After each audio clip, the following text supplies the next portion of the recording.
Welcome to the Eastern Front. My name is Del Bruhaj, and I'm a senior fellow here at AEI, and I'm joined by my friend. I'm Giselle Donnelly, and we're missing our third colleague, Yulia Joja, who's been an integral part of our program, but can't make it today, but we miss her very much. Dalibor, let's sort of dive right in. And I think it would be good to start broadly, and then we can talk about the Ukrainian counteroffensive and other ripped from today's headline topics as we go along. And then, of course, we'll take questions from you all. So put your thinking caps on. We've been doing the program now for, 16 months or thereabouts? Started shortly before Russia's re-invasion of Ukraine. But we've been talking about doing the program for probably 9 months before that. I think all of us thought very much that over the course of the post-Cold War period, Europe had gradually faded from the American radar. And of course, the lenses through which we looked at Europe for all those Cold War years was Western Europe. And the expansion of NATO after the collapse of the Soviet Empire was kind of a project that was not completed. So all of us wanted to do what we could to try to refocus American attention in particular, but also to bring together the farthest reaches, if you will, of the transatlantic community. And all of us were worried about Russia's behavior, certainly through the course of Vladimir Putin's term as Russia's leader, the pattern of constant but sort of salami slicing aggression, not only beginning in Georgia in 2008 and continuing in Ukraine in 2014, but even internally. The wars in Chechnya were the things that really made Putin's reputation as a national leader. So again, we would just, I think, wanted more broadly, and it was uncertain whether Russia would go through with the invasion, and many of our colleagues and many of us were uncertain. It seemed like such a madhouse idea from the start. So again, we wanted to not be quite entirely dependent on events in the war, but of course, over the course of the last 16 months, that has provided us with nearly daily headlines and guests and issues to talk about. Dalibor, why don't you also try to explain how we try to take a broader cultural and broader political approach as well as just talking about security issues? Yeah, so in the intro and outro to every episode, we say that this is a podcast dedicated to the many challenges to Europe's peace and security that have erupted along the line running from the Baltic Sea to the Black Sea. And the thinking behind this was really to counter the emerging consensus that really crosses partisan lines and dates back to the years of Barack Obama, who called himself the first Pacific president, and then through Trump to the current administration, this sort of lingering sense that maybe Europe doesn't really matter as much as it used to, that our primary purpose as Americans in the world is to respond to the challenge posed by China, which might not be right, but in all of that, there has been this sort of sense that European affairs can be left safely to Europeans to take care of, and I think that created blind spots, including the one that has led to the current war that Russia is waging against Ukraine. It has led to obviously many other frictions in the transatlantic partnership, and my contention is that it also limits America's ability to effectively compete with China, because one of our kind of superpowers as a country is the ability to build coalitions of countries, to set international standards, to bring others on board. It's not through coercion, it's not through blackmail, it's not through pure sort of realist leverage that we build these coalitions, but by countries coming to us and asking for our leadership, because they know that the world which is in which America remains a preponderant power is infinitely preferable to one in which regional fiefdoms are run by the Russias and Irans and Chinas of the world. So really since Obama years, we've been hearing voices from Central and Eastern Europe urging Americans to sort of come back to the region, do more, be more present, lest space be created for others to step in. And we've seen that with China, including with China, that has come back in a way with the Belt and Road Initiative through the 16+1 partnership, and we also seen sort of indigenously, domestically driven backsliding in some places where that kind of commitment to the transatlantic alliance and the Western geopolitical structures that was once taken for granted has started fraying around the edges. And I think for all of that, it is important that Americans be able to pay attention to more than just to one region at a time.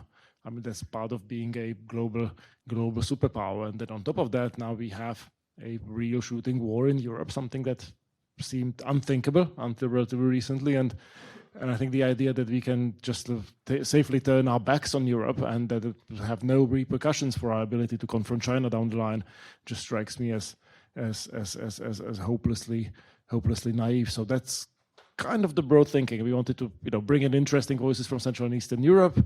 The initial podcast that we recorded was with a range of actors ranging from the world of politics through public intellectuals. We were hoping to bring in more artists, writers, just sort of interesting people from the region.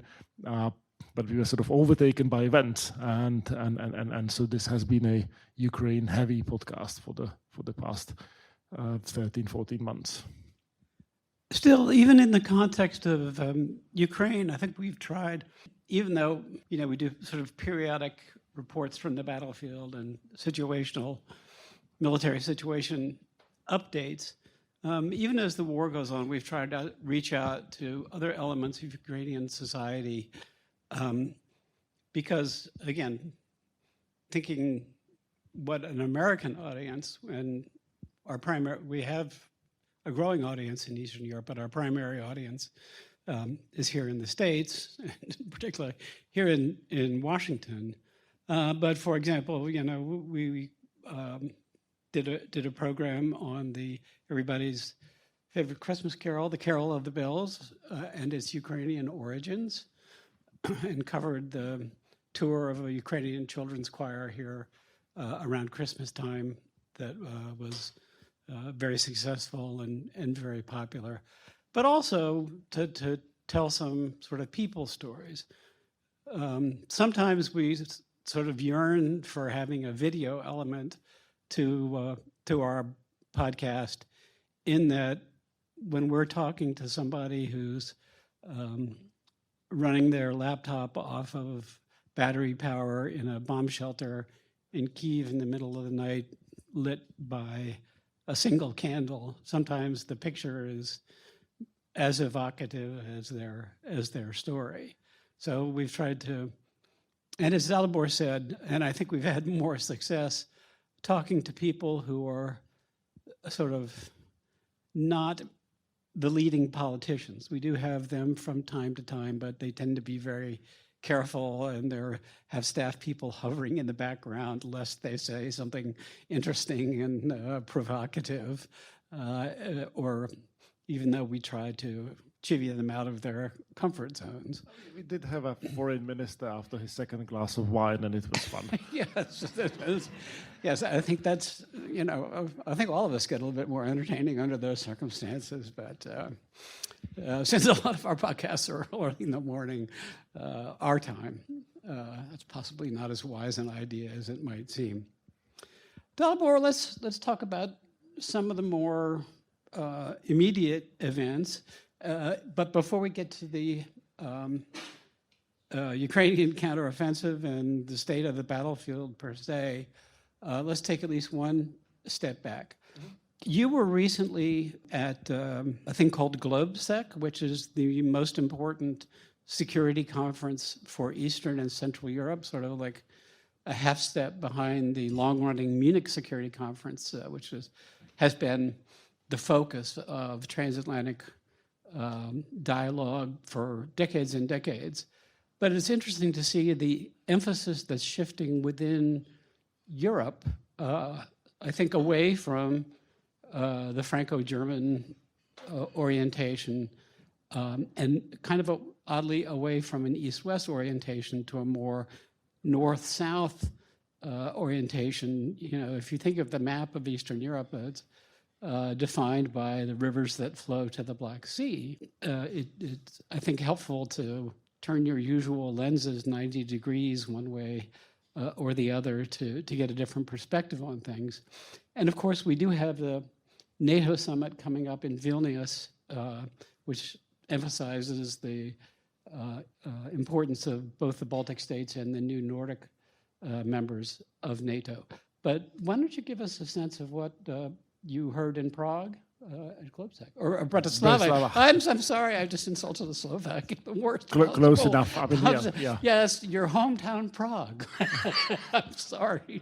I mean, there's the sort of curse of being from a small country in Central Europe and living in America, where... Are we supposed to call it Czechia or the Czech Republic or both? I'll never say Czechia in okay, my good. life. You're going to have to explain that to me someday. It does seem a little, you know, like a phony, made-up risk game kind of a name. But I can do Bohemia. I mean that. Okay, I like that one very much. That's nice. But Czechia is. I mean, I'm a small C conservative. I just can't do neologisms as a general proposition. But tradition. So before I get to Globsec and Bratislava, I just wanted to mention one of my earlier trips to Europe in May, which was to Warsaw, to a conference dedicated to something called the 3 Cs Initiative, which is an effort initially by the Polish government, but joined by countries of the region to basically bolster north-south connectivity in Central and Eastern Europe. And to me, it's an interesting example of of the sort of agency that these countries have and pressure that they can put on their Western partners, including on the United States, in order to pursue their own interest. And it's striking because for much of sort of recent history that we remember, these countries were sort of pawns in some greater geopolitical game played by greater powers. And this might be the first time in sort of living memory that they can actually make their own choices, that they can actually, you know, have sources of leverage over their Western partners, where they can make their own choices, and so it's a good time to be from Central or Eastern Europe, you know, compared to the sort of horrors that were visited, partitioned, yes, horrors that were visited on that part of the world over the 20th century or even before. And so the 3 Cs Initiative basically is trying to bring a sort of Central and Eastern European perspective on a problem that has existed for a long time, namely that you have, you know, connections from the west to the east, but nobody really thought of these countries as being a sort of bloc with shared interests. So these countries have now invested heavily into energy interconnectors, which basically decrease the leverage that Russia has in selling natural gas to individual countries. It used to be the case 15 years ago that Gazprom would reach different agreements with different sort of pricing structures with different countries, depending on how, you know, amicable their relations with the Kremlin were. So that's no longer possible. These countries have also pushed for the EU to have a sort of more competitive policy when it comes to energy markets. So there is all this effort, and obviously there is a sort of military dimension as well. We need to be able to move units and military equipment from the north to the south if there were an actual shooting war with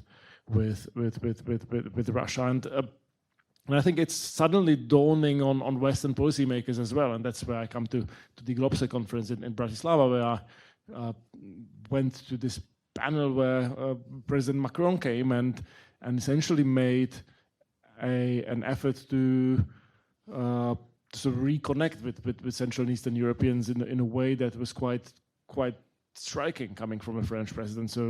So you're obviously all too young to remember this, but in the mid-noughties, when the Central and Eastern European countries joined the U.S. effort in Iraq, President Jacques Chirac famously said that these countries missed the opportunity to shut up.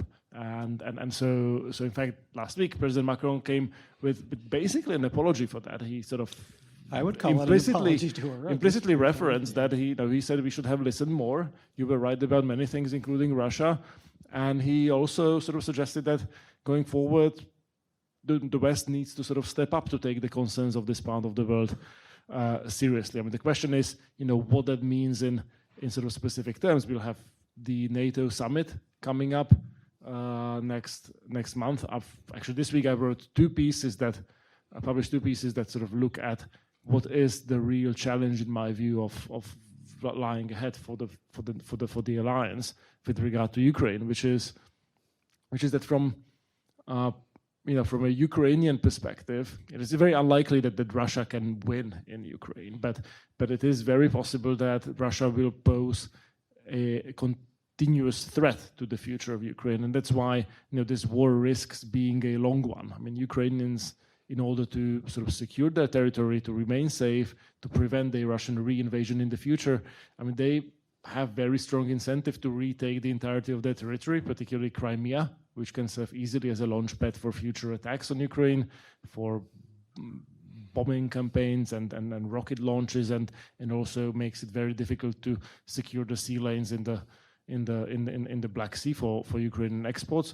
So one way to sort of change the Ukrainian calculus is to say, once the war is over, you can be NATO members, right? Like there's a sort of degree of substitutability between sort of Ukrainian hard power and the reconquering of their territory and security guarantees provided by NATO. I mean, when you look at countries like Estonia or Lithuania or Latvia, these countries are literally indefensible by sort of conventional means. Yet Lithuanians, Estonians, Latvians sleep well at night with the knowledge that they are protected by Article 5 guarantees, and Putin would not risk starting a war with the alliance. Obviously, Ukrainians have agency, like they'll be the ones making decisions about how long this war goes on and how much they want to sort of invest in those efforts. But I'm sort of arguing that we could change the perspective, not inconsiderably by giving them a credible path towards alliance membership. And so people who say that we shouldn't be doing this because it's escalatory, and also we shouldn't be giving weapons to Ukraine to be able to sort of wage this war and defend themselves and reconquer the territory, like they're effectively saying that it's okay if this goes on forever, conceivably, and that we really have no stakes in the outcome. And I just don't buy that. I mean, right now it doesn't seem to be likely that Ukraine would be overrun by Russian forces. But what seems to be very plausible to me is that we'll end up with a Ukraine that's sort of 10 years down the line, hyper-militarized, able to defend itself, but might not be, particularly keen on, friendly relations with the West. We'll be asking ourselves the question of who lost Ukraine. And, it's an important country, 43 million people, massive agricultural sector. It's right at Europe's doorstep. And I think it is in our own interest to have it as a sort of friendly ally rather than as a sort of embittered nation, maybe in political turmoil. Let me just conclude, and then we'll open it up for questions.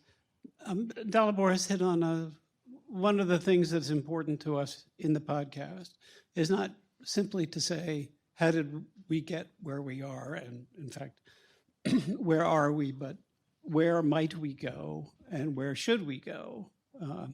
Because although it seemed that the European project was completed by the fall of the Soviet Union, that's clearly not the case. Russia, whatever the outcome of the war, will remain a menace that will require deterring, and the new Eastern Front of the free world, if I can talk like somebody of my own age, will need protection, and it will need protection from the United States. The fact that there is peace in Europe is the result of the long-term exercise of American power and American military might. And it's also very clear that but for those factors, the freedom of Ukraine would be very much in doubt at this point and might have disappeared a year ago. To try to pivot to current events, but sort of keep this forward-looking perspective. So the Vilnius summit is in the middle of July, the 11th and 12th, if I recall off the top of my head. And it looks as though at least so-called shaping operations are underway in the long-anticipated Ukrainian counteroffensive. Ukrainians are very good at operational security. If you recall the big counteroffensive of last year, the Ukrainians said we're going to go for Kherson, and then they did, commit substantial forces to trying to take that city in the south of Ukraine. But the big punch came in the north through Kharkiv and into the Donbass, which is a pretty sophisticated deception operation, and it shows that the Ukrainians are perfectly capable of orchestrating large-scale campaigns that are related to one another and to sustaining them. So I don't have a really crystal ball or actual intelligence about where the main effort will come in short. But considering that this summit will be an important moment for the alliance, for the United States, Western Europe more broadly, to start wrestling more concretely with the long-term relationship with not only with Ukraine, but with Southeast Europe and Central Europe. And now that the Nordic countries and the Baltic countries and Poland has become becoming such a powerful military force, you can see where the trends could lead with adept statesmanship, and maybe if we set aside some of our own self-deterrence and fears of Russian escalation. Vladimir Putin has cried nuclear wolf for about 16 months now. And as those things go, it loses credibility every time he makes it. So I think we're certainly entering a new phase of this conflict, whether it will be the decisive phase in the sense of creating the conditions for a complete Russian retreat is hard to say, but it will be a momentous couple of months, and there's pretty strong incentive for the Ukrainians to arrive in Vilnius as victors rather than victims, and to show the United States and the rest of the West what the advantages of partnership with Ukraine will be. So why don't we pause there, unless there's something that I left on the table that... So former President Trump used to say that he was a very militaristic person, so I'm very much not a militaristic person and know nothing about questions of military strategy or tactics. But yes, one thing that I do know is that, these Ukrainian operations are always great for internet memes.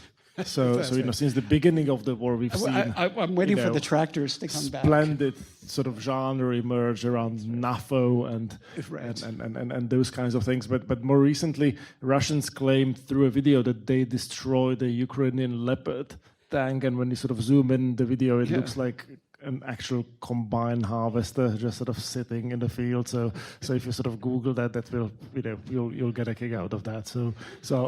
But I'll definitely agree with, on a more serious note, with the sort of political point that Giselle is making, that the Ukrainians obviously want to come to Vilnius with something to show for all the Western support and all the assistance. So I think it's worth paying attention now, because things will happen on the battlefield that might change the sort of balance between the two militaries, hopefully in Ukraine's advantage.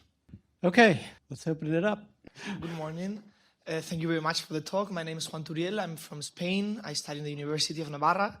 So I was wondering whether you think more generally that the relationship between the US and Europe should be conceived more like as an alliance between equal powers, or more as the US taking like the leadership of the West against other Russia, China, other powers? And if so, whether you think this could be accomplished without undermining European sovereignty? Thank you very much. Well, it is an alliance, but I think principally the glue that holds the alliance together is a commitment to common principles, political principles. I mean, the countries of Europe, my gosh, are as diverse as they are. They've also been at each other's throats for about 500 years, or if not longer. And it is true that it is a somewhat uneven relationship, quite naturally. And I hope that remains. I think that's a good thing. And I really hope that Western Europe, which was comfortable with this sort of uneven partnership through the years of the Cold War, when they were the frontline states, will now recognize that the structure of the alliance is what's made it successful. Sovereignty is a very slippery term. You can be sovereign and unfree. Some European states sometimes act as though they prefer to be sovereign than to be free, or the member of a liberal alliance, or participating in a common economic purpose. So I don't know really. I mean, it's kind of up for the European nations themselves to decide. They do have that ultimate sovereignty, but surrendering a slice of their sovereignty for a common purpose and a more effective security arrangements is something that has worked well for Europe since 1945. If I may just sort of add one or two points to this, I think your question is an important one and has, at least two dimensions. One is this question of whether Europeans should be doing more to take care of their security and their own interests. And there, the answer coming from both sides of the Atlantic seems to be unambiguously yes. And it's coming from Republican candidates here who want Europe to step up. It's been coming from every U.S. administration, and now it's coming from, Europeans themselves. But in these discussions about European sovereignty or strategic autonomy, there is also this undertone that Europeans should be doing more independently of the transatlantic partnership, but independently of the United States, which, again, that's ultimately for Europeans to decide.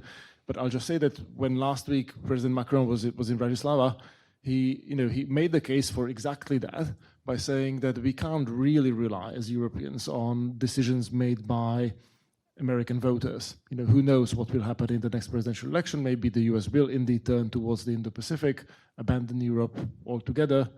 And, that's something worth reflecting. I'm sort of saying that as a sort of, Slovak American, somebody who has, very much sort of share sort of your sensibilities on this.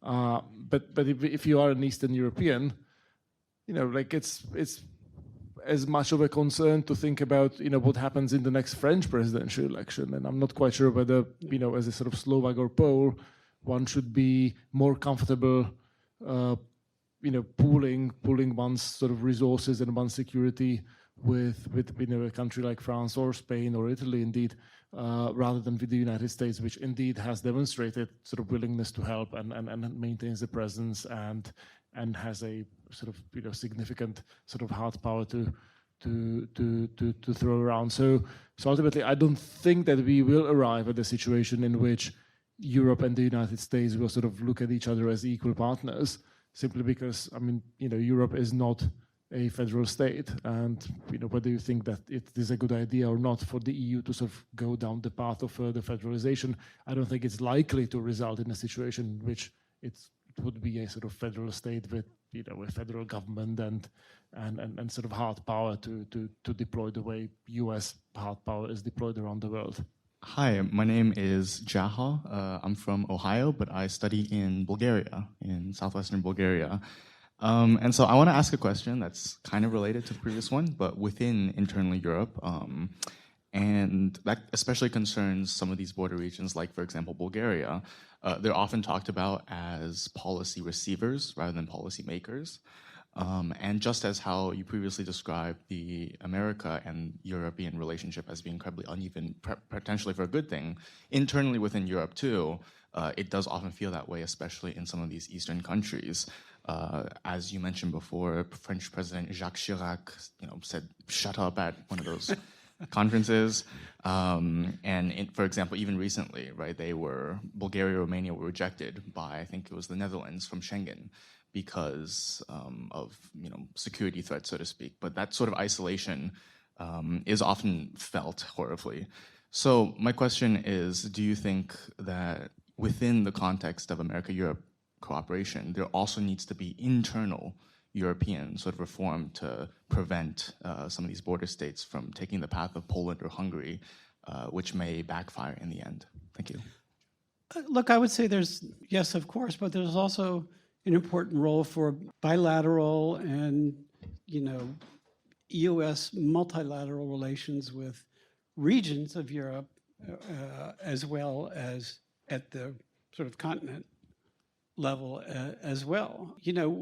We have had a much more difficult time projecting power to the Middle East in the post 9/11 wars, but for Romania and Bulgaria, just providing access. And to the degree that the Black Sea and things like the Danube Basin, et cetera, will become, I think, more central to European security concerns and, as Dalibor said, economic interest. I mean, these regions could be developed in ways that would be, accrue both wealth and power across the alliance. So certainly, I think it's incumbent on the United States, with its particular ability to see Europe as a whole and to act across the continent, whereas, such as, Spain, for example, has Mediterranean security interests that are higher on its priority list than, defending the Donbass, for example, this is quite understandable. But I think the United States needs to start thinking in new ways and to look for new and possibly more agile, both bilateral relationships, but sort of regional groupings to help enable this sort of rather amorphous concept of a new Europe or the completion of the Euro-Poland free project outlined by President Bush quite some time ago. Dalibor, what do you think? So I think from the US perspective, there is certainly interest in sort of elevating voices of countries that we know are right about certain issues, and most importantly, that really is with the context of Eastern Europe countries that have recognized the Russian threat earlier than some others, and we should therefore be trying to sort of steer them to be constructive actors and to have their voices heard on the European and global stage. Poland has done some of that. It hasn't done quite enough, in my opinion. I mean, the way Polish politics or Central European politics more broadly works is that it's like in the US very polarized, and a lot of the sort of energy and effort is sort of eaten up by culture wars and by things that are largely unproductive, while we don't really know what is a sort of Central European perspective on many sort of issues that are relevant to the future of these countries when it comes to the single market, digital services, etc., etc. I mean, there are policies that these countries have been sort of happy to outsource to their Western partners within the EU without really going through the effort of thinking through what their interests and positions are. I think they should move beyond that, because they really are in this position where they do have agency, where they can shape these sort of common European choices. they just in many areas have chosen not to do so. And I mean, it isn't very much my hope that does change over time, and I think that's something that the United States ought to be encouraging. That, you know, for example, the rules of the single digital market be not written in Paris necessarily, but rather in countries that have churned far more innovation in sort of relative and perhaps even in absolute terms, such as, you know, the Balts or the Nordic countries. Just to pile on a tad, I mean, the countries that are backsliding democratically speaking, one strong incentive for reversing that trend is to make sure that they are safe and secure and allied with, you know, a liberal alliance. To revive the project of civic liberalism, you know, requires safety and not leaving the sort of, you know, propaganda space to Russian trolls and other malign actors. And if we want to sort of tamp down the sort of reactionary impulses of newly free but not yet fully liberal nations, I think that's an important area for American engagement. Again, one of the tragedies of the last 20 years is that we assumed that this would happen sort of as a matter of, you know, the arc of history bending in a, you know, in a positive direction. And so we stepped back and just sort of assumed that nature would take a positive course, and that has not always been the case. And the example of Ukraine is just going to be immensely powerful in this regard. I hope it actually, you know, re-inspires us to remember how powerful these impulses to be out from under the yoke of a nationalist myth. So I think there's a tremendous opportunity here that could really be enforced, beginning with victory by the Ukrainians. Thank you so much. My name is Yaakov Volner from Yeshiva University. Just wanted to ask, there's like this growing wing in the Republican Party that does not favor continuing funding Ukraine. And if we're really in this for the long haul, and if, you know, for future military strategic advantage, like Ukraine would want to go and recapture Crimea, how do we sort of continue this support? Well, you know, presidential leadership would be good. President Biden, clearly the White House staff is husbanding his efforts, you know, and he's got an election to fight and all the rest of that stuff. There are some inherent challenges here, and maybe, you know, some of the other candidates will help push this. I'm a little bit more optimistic about the prospects. Speaker McCarthy, you know, is in the penalty box with the crazy caucus for the budget deal. And he said the other day, well, I don't know about that Ukraine supplemental thing, but you know, his ability to do the right thing after exhausting all other possibilities and looking as absolutely spineless as possible should not be gainsaid. And again, you remember how the numbers changed when the Ukrainians demonstrated success on the battlefield last year. I'm assuming that I know the Ukrainians are, you know, vitally aware of this, and the real test will come in the measure of this counteroffensive. And if they come out of the NATO summit with you know, even some sort of generally expressed but powerfully stated promises of NATO membership, that there's plenty of political space to do another arm Ukraine supplemental. At the end of the day, the budget deal passed with a vote of 314 in favor. When I worked on the Hill, that was the sweet spot for a House majority. If you got anything more than 350, it was because the bill wasn't very important. And if you know, had to rely purely on your partisan majority, then you are probably doing something mendacious and stupid. So that suggests to me that at the end of the day, there is a bipartisan normal caucus that doesn't get the headlines nearly as much as the Marjorie Taylor Greens of the world. But when the time is right, and it's going to be pretty soon because the Ukraine fund is kind of running on fumes at this point, that we'll get an agreement and that there'll be a pretty strong majority for it in the Senate. So, I might be whistling past the graveyard, but at least I think there's a logic in that analysis. So the way I would frame it is that I would say that I'm not convinced that the biggest problem is what Giselle called the crazy caucus or the sort of crazy wing of the Republican Party, because that wing is not running the government right now. I mean, the president asked for money, got it authorized at every juncture with a bipartisan majority. If he asked for more, he would get it authorized again, presumably.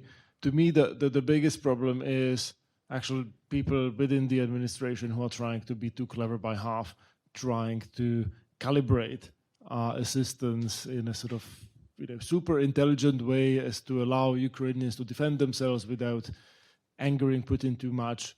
That's why after money gets authorized, the administration sort of comes up with sort of with specific dosage, right? Like you sort of inject a little bit of equipment here, a little bit like 2 months later, and you sort of do it in these weird incremental steps, while all these sort of very clever people in Washington are debating about whether this batch of armor would not make Putin more likely to escalate or use nuclear weapons or whatnot, and we sort of come up with these artificial, completely arbitrary red lines that exist only in our heads that we sort of debate and then we cross and then nothing happens. And that's been sort of happening. That's been a pattern like throughout this war. Like, we went from javelins and lost to HIMARS, to tanks. Now we are doing the same thing with F-16s. And like if we sort of 16 months ago, if somebody was able to sort of say that this is how far we were willing to go, and just say it actually, maybe there would have been no invasion, because it would have been clear that this was bound to be such a disaster for Putin. So I would almost challenge this sort of assumption that this has to be a sort of long haul process. I mean, it is a function of like how much stuff we give to the Ukrainians. And President says we are with the Ukrainians for as long as it takes. Like that's really not good enough, because like we can be sort of dosing this assistance in like small sort of increments like forever, and without sort of this leading to a good outcome.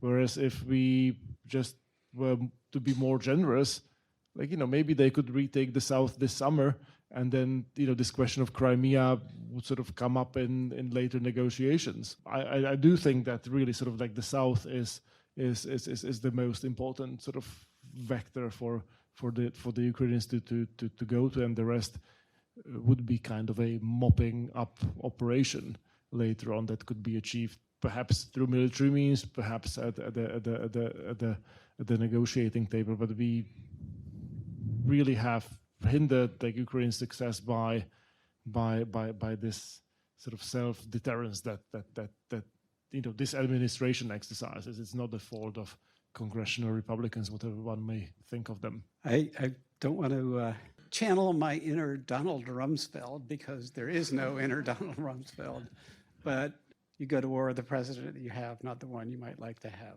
So I've got the soft bigotry of low expectations. I've got nothing but Bush quotes for you. So I have to say that I'll give the president 1.75 cheers for his performance. He isn't moving as fast as I wish he had done, but he's doing better than I thought or expected. Hi, my name is Simi Kalatka. I just graduated from the University of Georgia, the state, not the country. I had a question. A lot of Go people dogs. I've had a lot of people making comments, their comments have been made about certain countries in Eastern Europe feeling ignored by the West, specifically the United States and other Western countries in Europe, when they talked about threats from Russia. I was wondering if you could share on the international level what policies are being discussed to help countries in the global south counter similar aggregation and threats from adversaries such as Russia and China. That's an excellent question. The short answer is not enough is being done. It's very interesting that the Ukrainians have understood that they have a problem there and have started to make efforts to at least make connections with African nations and elsewhere. The first set of policies would, I think, simply to re-engage diplomatically and, sort of on the civic society level, that even if it's funded to a certain degree by the government. And we should do this for reasons that are global. I mean, the Chinese want to plunder the continent of Africa for lithium and other rare earth minerals and so on and so forth. And they're going to incentivize all the worst instincts of the local autocrats. So we're not nearly, and it should be beyond, can we send in Delta Force or the SEALs or special forces to bomb people in white pickup trucks in the desert and so on and so forth. So yeah, your point is taken. We are coming back from at least 3 presidents who have sought to disengage from the world. President Obama, President Trump, and President Biden. We've still continued to step back from the Middle East, despite the warning signs that we get from the Gulf and elsewhere. So we are not acting like a global power.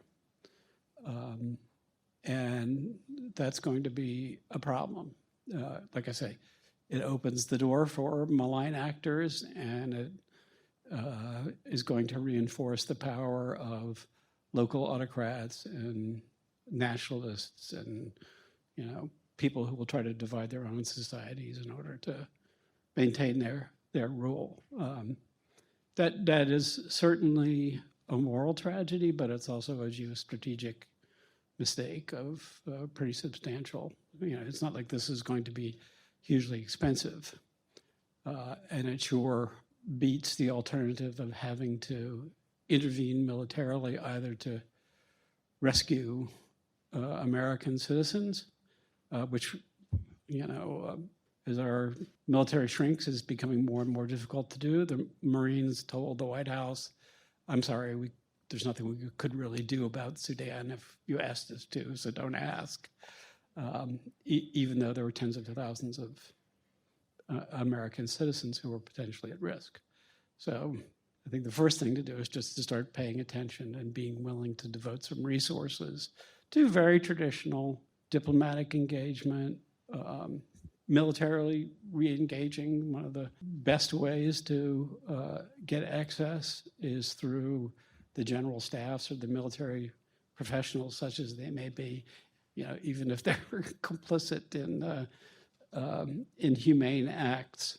If you're not making some effort to be in the room and to try to get your interlocutors to be less bad than maybe their political leadership is telling them to, then you're kind of behind the 8 ball, and we are definitely behind the 8 ball. Sorry for the sermonette.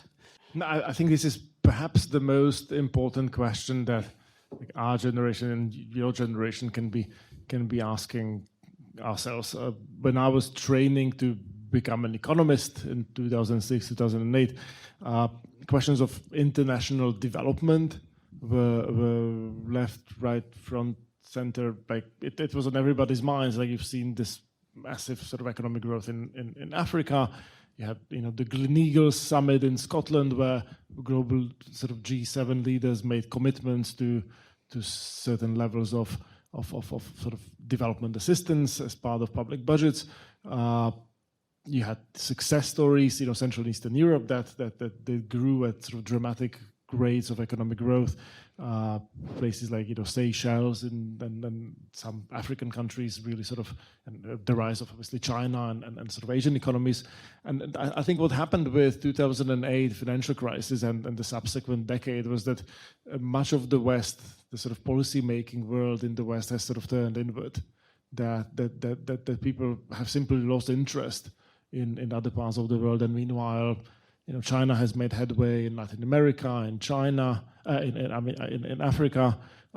You have countries, like India, Indonesia, that are, perhaps not unjustifiably asking themselves, okay, so why should we be joining the sanctions regime against Russia? Like, what's in it for us? And I'm not sure we can really blame them. I mean, it would take really sort of years of concerted effort and resources to sort of undo that sort of parochial turn that our politics has turned, right? Like, so all we've been talking about for the past decade is sort of the crisis of democracy at home. And before that, we were also talking about the free market capitalism failing us in the 2008 financial crisis, and then refugees came to Europe, people freaked out. These were all sort of problems sort of centered on us. And I think they totally displaced any sense of sort of curiosity. I mean, the aid budgets were the first victims of like every austerity program in every European country, and with maybe the exception of some of the Nordic countries. But like try making the argument for greater development budget, in Republican circles these days. I mean, it's it's not going to go anywhere, but yet it's something that actually needs to be done if we are going to reassert ourselves and have conversations with African leaders and others. I mean, the way we've sort of neglected Latin America, I think, is really shameful and embarrassing. And I think we need a sort of new, serious internationalism as a response to that. We haven't had it for a while. So it's over to you young people to fix what we've broken. My name is Marwan. I'm originally from Morocco and I go to school in McAllister College, Minnesota. My question is, do you think the end goal of the West in the Ukrainian crisis is to reach peace in Ukraine or to destroy the Putin's regime in Ukraine? And if you think it's peace that they want, don't you think it's bad to keep sending them a lot of weapons? I mean, you mentioned making Ukraine a hyper-militarized country. Do you think that, sending them weapons will like be able to reach peace or not? And you also got a lot of other countries like China coming up with a document called Principles of Peace in Ukraine, a document that has been ignored by European and American policymakers. So what do you think about that? So if I may, I would be almost tempted to say that you can't have peace in Ukraine without the destruction of the Putin regime, or at a minimum without Putin's regime significantly revising its ambitions. I mean, the reason there is war in Ukraine is that Putin's regime got high on its own propaganda about the supposed historic unity of the Ukrainian and Russian nations, and ignored the fact that Ukraine was a sovereign country that was meant to make its own geopolitical choices. And so until that mindset changes and until Russia abandons its war aims, Ukraine will face a Russian threat. And there are ways it can deal with the Russian threat. The most straightforward, given the fact that there is already war, is to inflict a military defeat on Russia and render it incapable of pursuing its aggression any further. And I think that's what we should be helping Ukrainians to do. I mean, that's the way towards peace. There is no negotiation with a regime that is seeking the destruction of your country, which is what those are the stated aims of the so-called special military operation, to demilitarize and denazify Ukraine. So until those ambitions change, there is very little that the Ukrainians can be sort of reasonably be bargaining over with the Russians. I mean, I would just say double ditto to what Dalibor said. You can see this as sort of the slow motion collapse of the last 19th century European empire. Even the French gave up their empire. It was an ugly, an ugly period, and I expect that the collapse of the Russian Empire will be it already is very blood-soaked. The negotiations for peace would come after the defeat of the empire. Empires needed to be defeated before you can reach peace with them. And certainly Russia's behavior during Putin's reign. Nor is there a particular reason to think that a successor to Putin would be necessarily an improvement by a liberal standard, small L liberal standard. So, yeah, I agree with Dalibor that at this point there is no distinction between the defeat of Russia on the battlefield and I'll say it, a change of regime in Moscow in its fundamentals, and peace not only in Eastern Europe but in places where the Russians make themselves, problematic, such as in Syria and elsewhere in the world. We have a lot of data on Russian behavior over the recent centuries, and been relatively few happy moments. On that note, thank you for listening. This is what we do on the Eastern Front. The Eastern Front is a place that, sometimes the sun is shining on the fields of Ukraine, but a lot of times we end on a fairly down note.